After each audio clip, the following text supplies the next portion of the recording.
श्री स्वामी समर्थ मित्रांनो, नमस्कार. आज मी तुम्हाला एक अतिशय सुंदर मनाला स्पर्श करणारी कथा सांगणार आहे. तुळशीचं वरदान. आपण रोज देवाचं नाम घेतो, पण कधी विचार केला आहे का आपली प्रार्थना खरंच देवापर्यंत पोचते का? या छोट्या गोष्टीतही आपण जाणून घेऊ की श्रद्धा आणि भक्ती हृदयातून केली तर ती नक्की फल देते. एक छोट्याशा डोंगराळ गावात एक मुलगी राहत होती. नाव होतं गोदावरी. ती साधी, निरागस आणि नेहमी हसतमुख असायची. तिचं घर कच्च्या विटांचं, पण अंगण स्वच्छ झाडांनी ठेवलेलं आणि मध्यभागी एक सुंदर तुळशीचं रोप होतं. दर सकाळी ती सूर्य उगवल्यावर झाडाखाली पाणी घेऊन यायची. ओम तुलसी देवे नमः म्हणत तुळशीला पाणी घालायची, दिवा लावायची आणि म्हणायची, तुळशी माते, आमच्या घरात नेहमी आनंद राहो. तिच्या मनात कोणतीही इच्छा नव्हती, फक्त श्रद्धा होती. गावातले लोक तिला रोज पाहायचे आणि हसायचे. कोणी बघायचं, ही बघा रोज त्या झाडाखाली बोलते. तर कोणी म्हणायचं, तुळशीला पाणी घातलं की सुख येतं म्हणे. किती भोळी आहे ही. पण गोदावरी शांतपणे हसायची. ती म्हणायची की मी काही चमत्कार करत नाही, माझा फक्त मनाचं समाधान करते. ती विश्वास ठेवायची की तुळशी ही केवळ वनस्पती नाही, तर घरची माता आहे.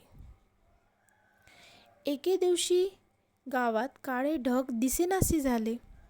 आठवडे गेले, पण पाऊस आला नाही. नद्या कोरड्या पडल्या, विहिरीचं पाणी संपलं. गावकऱ्यांच्या चेहऱ्यावर चिंतेच्या रेषा दिसू लागल्या.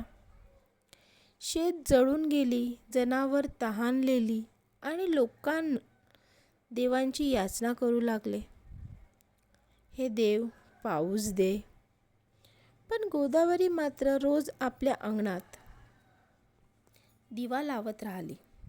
जरी घरात पाण्याची कमतरता होती, तरी ती थोडं थोडं पाणी साठवून ठेवायची, फक्त आपल्या तुळशीसाठी. तिचं म्हणणं असायचं, ज्याचं मी रोज पूजन करते, त्या मातेची मी उपेक्षा कशी करू? हे बघून लोकांना रागही यायचा. काहींनी तिला थांबवायचंही सांगितलं. अगं, पाणी वाया काय घालवतेस? आता थांब. पण ती म्हणायची, ही भक्ती आहे, वाया नाही जाणार.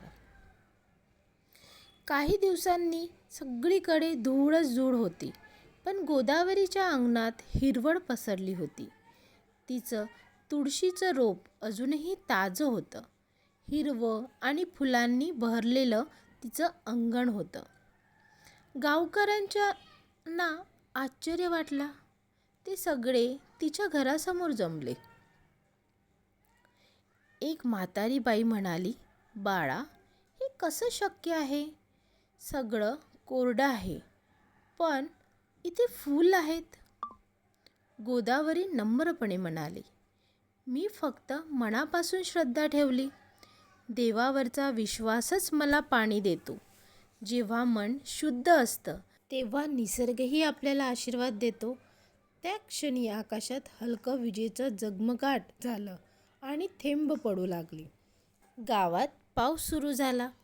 लोकांच्या डोळ्यात आनंदाश्रू आले. सगळ्यांनी गोदावरीकडे पाहिलं. ती मात्र नम्रपणे तुळशीसमोर हात जोडून उभी होती. त्या रात्री गोदावरी झोपेत असताना तिला एक स्वप्न पडलं. तुळशी माता तिच्या स्वप्नात प्रकट झाली आणि म्हणाली, बाळ, तू भक्तीचा अर्थ ओळखलास. ज्या श्रद्धेने तू मला पाणी दिलंस, त्या श्रद्धेने देव तुला सुखी ठेवेल.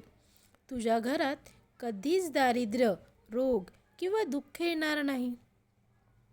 गोदावरीने नम्रपणे हात जोडले आणि तिच्या डोळ्यात अश्रू ओघळले. दुसऱ्या दिवशी गावात आनंदाचा माहोल होता. लोकांनी आपल्या आपल्या घरात तुळशीचे कुंडे लावले. प्रत्येक घरात सकाळी दिवा पेटू लागला आणि त्या दिवसानंतर गावात पुन्हा दुष्काळ आला नाही. गावकऱ्यांनी गोदावरीला तुळशीची कन्या म्हणायला सुरुवात केली. मित्रांनो, ही कथा आपल्याला सांगते, भक्ती केवळ पूजा नाही, ती मनाची शांती आहे. श्रद्धा म्हणजे देवावरचा विश्वास आणि सततची प्रेम पुण्य प्रार्थना. जेव्हा आपण कोणत्याही स्वार्थाशिवाय काही करतो, तेव्हा देव आपल्याला आपल्या मार्गाने वरदान देतो. लक्षात ठेवा, तुळशी ही केवळ झाड नाही, ती आपल्या घराची शुद्धता आणि प्रेमाचं प्रतीक आहे. मित्रांनो, जर तुम्हाला ही कथा आवडली असेल तर हृदयातून जय तुळशी माता कमेंटमध्ये लिहा. हा व्हिडिओ लाईक करा, शेअर करा आणि चॅनलला सबस्क्राईब करा, जेणेकरून भक्ती आणि श्रद्धेच्या अशा सुंदर कथा अजून लोकांपर्यंत पोहोचतील.